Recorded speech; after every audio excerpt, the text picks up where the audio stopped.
Hi guys! Welcome back sa page Kamampangan Cooking. For today's cooking vlog, magluluto naman tayo ng sinigang sa miso na pampano. Okay, as you can see, nagpapainit na ako ng mantika. Ang una natin gagawin, i-fry muna natin yung ating pampano para mas mawala yung lansa nito. Kahit na hindi siya ganun kalansa, no? I-fry natin siya para mas masarap. Yan, nilagyan ko lang yan ng asin. At ready to fry na yan. Okay, after 8 minutes, pwede na natin hangungin yan. Luto na yan, no?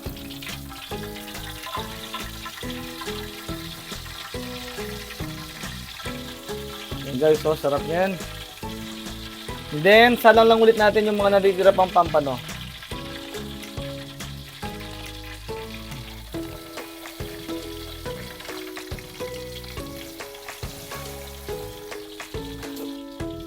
Okay, after 10 minutes, pwede natin hangungin din lahat yan.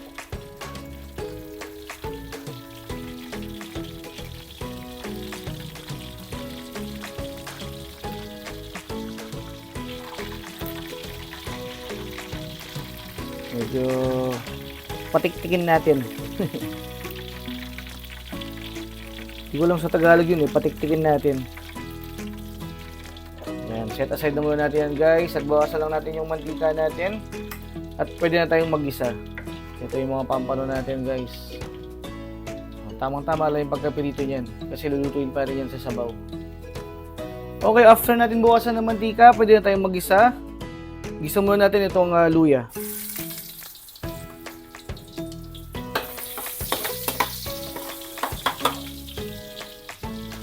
At saka mga 8 cloves na garlic.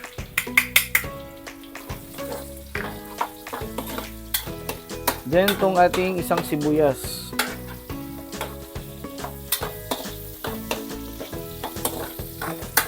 Gisa lang muna natin yan guys hanggang sa mangamoy yan.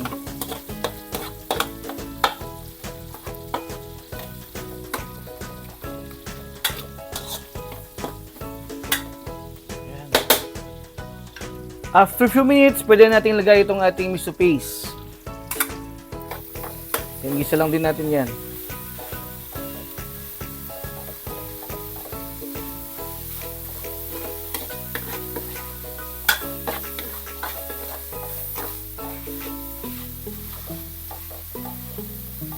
Medyo matigas pa guys, galing kasing freezer yan eh.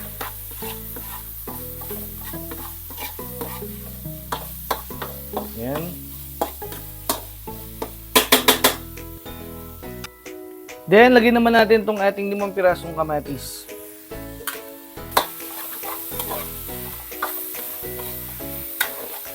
Tuloy pa natin yung pag-isa ng mga few minutes.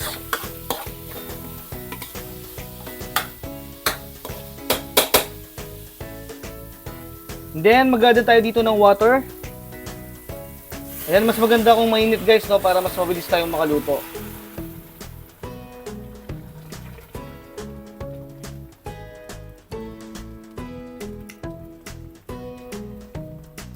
Ayan.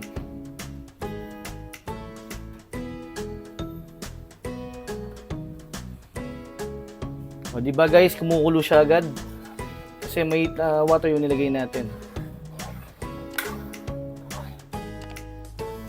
Ayan, hayaan lang muna natin kumulo yan.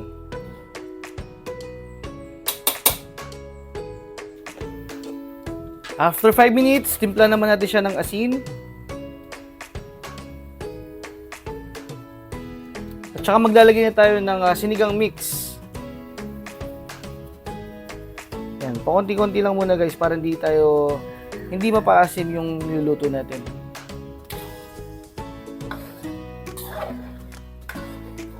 Haluin lang natin.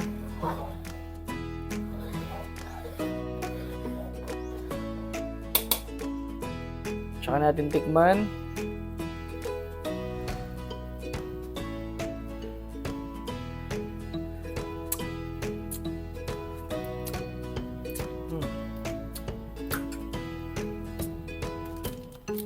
Konting sinigang mix pa guys.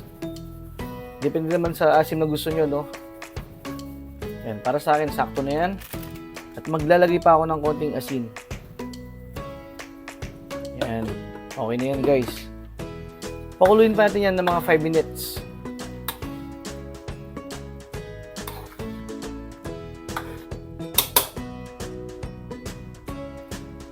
Okay, after another 5 minutes, pwede nating ilagay yung mga finry nating pampano. Ang init. Lalagay na rin natin yung mga gulay natin. Yung mga labanos.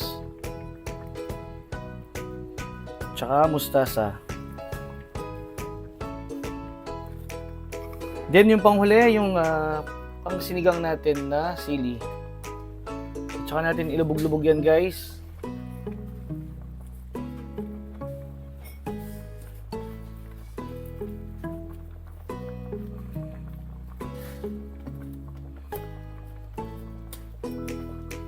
Then takpan lang natin.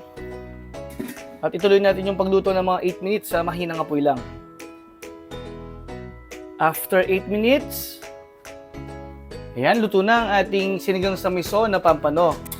Sabi guys, solid na naman yung luto natin ngayon. Ang sarap niyan. Kung hanggang ngayon umabot kayo sa part ng video na to, maraming salamat sa inyong panonood. At kung hindi pa kayo nakasubscribe, mag-subscribe na rin kayo. Pakiclick nyo na rin yung notification bell para ma-update kayo sa mga susunod pa nating video gaya nito. Okay guys, hanggang sa muli! Bye!